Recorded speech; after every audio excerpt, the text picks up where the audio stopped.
1000 পর্যন্ত কিনেন? মানে আপনার জীবনে একটা কান কত টাকা পর্যন্ত কিনেছেন? একটা কান 1000 পর্যন্ত কিনেছেন? তাহলে আপনার হয়েছে আগামী আপনার নতুন কৃষক সম্বন্ধে বলেন, যারা কলার আবাদ করতে চায় তাদের সম্বন্ধে কিছু বলেন। হ্যাঁ, তারা যদি অন্য পাট ফসলের চাইতে কলার আবাদে করতে হবে, লাভজনক আবাদ। পাটের চাইতে পাটের তো খুবই খাটাখাটনি, আর এতে খাটনি পরিশ্রম কম, এতে শুধু লাগানোর কাজে একটু পরিশ্রম, তারপরে পরিশ্রম নয়। ওই পাতাপুতি কাটতে হবে, দেখা যায় একটা বীজ দাম 19 নিলে 2-3 বিঘা বীজ বিঘে হতে পারবে একলাই।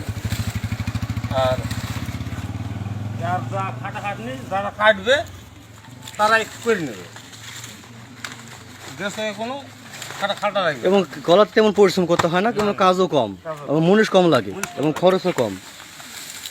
ওই বছরে একবার মনে করলেন যে কুবাইতে হবে, বাস ওষুধে, তারপরে নাই। আপনারা কেউ যদি কলা বিক্রয় করে থাকেন তাহলে আপনাদেরকে ডিসক্রিপশন আপনারা নাম্বার দিয়ে থাকবো, আপনারা অবশ্যই নাম্বার যোগাযোগ করবেন।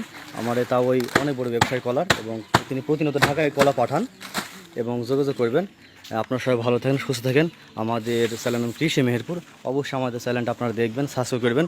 এবং আমরা দেখাতে চাই যে কৃষক যে সফল যে কৃষক, এবং কৃষকের হাসি কানা দুঃখ দুঃখ সবই আমাদের চ্যানেলের মাধ্যমে তুলে ধরবো। এবং কৃষকের যে প্রত্যন্ত কৃষক যে সফল হবে এগুলো আপনার